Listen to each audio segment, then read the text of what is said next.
नमस्कार मित्रों, स्वागत है आपके अपने चैनल RS एस्ट्रोलॉजर में। मैं भगवान विष्णु के चौथे अवतार भगवान नरसिंह का प्राकट्य रूप के बारे में विस्तार से बताऊंगा। वैशाख मास शुक्ल पक्ष चतुर्दशी तिथि को भगवान नरसिंह का अवतार हुआ। इस वर्ष 14 मई को मनाई जाएगी। भगवान विष्णु ने भगत प्रहलाद की रक्षा करने के लिए नरसिंह रूप अवतार धारण किया। राक्षसों के राजा हिरण्यकश्यप को मारा था। आज के इस वीडियो में हम नरसिंह की पूजा विधि जानने के साथ साथ नरसिंह चतुर्दशी व्रत कथा को भी सुनिए। तो इस वीडियो को पूरा अवश्य जरूर देखें। नरसिंह चतुर्दशी के दिन सुबह जल्दी उठकर स्नान कर लें। गंगा जी में स्नान करें। संभव न हो तो घर में ही स्नान करें और स्नान के जल में गंगा जल मिलाएं। उसके बाद पीले वस्त्र पहनकर भगवान नरसिंह की प्रतिमा या तस्वीर जो भी उपलब्ध हो उनकी पूजा में शामिल करें। परंतु ये ध्यान रखें, भगवान नरसिंह के साथ माता लक्ष्मी की पूजा अवश्य करें।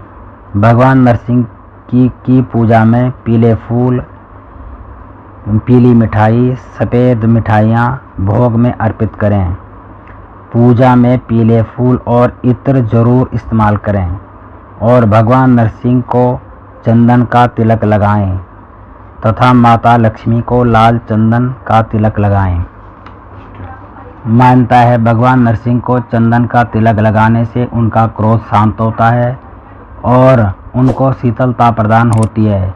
इस दूध से अभिषेक करने से इनको शीतलता प्रदान होती है, क्योंकि नरसिंह भगवान रौद्र रूप हैं। इस दिन भगवान को तुलसी दल समर्पित करें। इसके बाद नरसिंह की माता लक्ष्मी की आरती करें। इसके बाद नरसिंह जी से प्रार्थना करें कि जिस प्रकार आपने भक्त प्रहलाद की रक्षा के लिए नरसिंह रूप धारण किया है, उसी प्रकार हमारे संकट और शत्रुओं को विनाश करें और हमें मन इच्छित फल प्रदान करें। इसके बाद किसी ब्राह्मण को दक्षिणा, वस्त्र, फल, अन्न दें, आशीर्वाद दें। इसी विधि के करने से हमारी और हमारे परिवार की समस्त मनोकामना पूर्ण होती हैं। आइए अब हम नरसिंह का ध्यान करें और नरसिंह कथा सुने। प्राचीन काल में कश्यप नाम के एक राजा थे। उनकी पत्नी का नाम दिति था। उसके 2 पुत्र हुए, जिनमें से एक का नाम हिरण्यकश्यप, उसके नाम दूसरे का नाम हिरण्यकश्यप था। हिरण्यकश्यप भगवान विष्णु ने वाहरा का रूप धारण करके उसे मार दिया था जब वह पृथ्वी को पाताल लोक में ले गया था।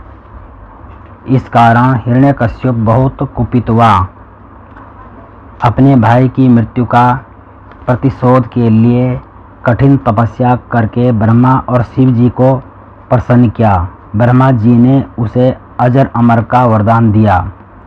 ये वरदान पाकर उसकी मति मलिन हो गई और अहंकार होने लगा।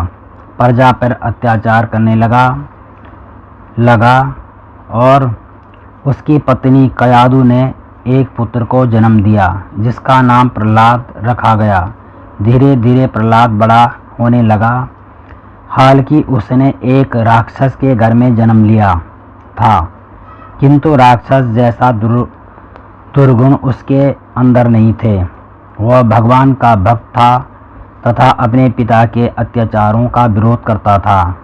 भगवान भक्ति से प्रहलाद का मन हटाने के लिए अपने जैसे दुर्गुण भरने के लिए बहुत चालें चली। नीति अनीति सभी का प्रयोग किया, किंतु प्रहलाद अपने मार्ग से नहीं हटा। अंत में प्रहलाद की मृत्यु के लिए बहुत से षड्यंत्र रचे, मगर मगर सभी में असफल रहा। भगवान की कृपा से बाल भी बांका न हो सका। एक बार हिरण्यकश्यप ने अपनी बहन होलिका, जिसे वरदान था आग में न जलने का, उसकी गोद में बिठाकर जिंदा ही चिता बना दी। भगवान की कृपा से प्रहलाद का कुछ भी नहीं बिगड़ा, मगर होलिका जलकर राख हो गई। हिरण्यकश्यप के सारे षड्यंत्र विफल हो गए। तब हिरण्यकश्यप आग बबूला होकर तलवार निकालकर कहा, बता तेरा भगवान कहाँ है। तब भगवान प्रहलाद ने, पिताजी भगवान सर्वत्र हैं, क्या तेरा भगवान इस खंबे पर है। तब प्रहलाद ने कहा, इस खंबे में भी है। इस प्रकार हिरण्यकश्यप क्रोध में अंधा होकर हिरण्यकश्यप ने तलवार से खंबे पर प्रहार कर दिया। तभी भगवान नरसिंह खंबे से प्रकट हो गए, हिरण्यकश्यप को अपनी जांघ में रखकर फाड़ डाले। भगवान नरसिंह से प्रार्थना की, इनको मोक्ष प्रदान करें। तब नरसिंह भगवान ने हिरण्यकश्यप को मोक्ष प्रदान का वरदान दिया। आइए हम सभी मोक्ष प्रदान देने वाली नरसिंह चतुर्दशी को मनाएं।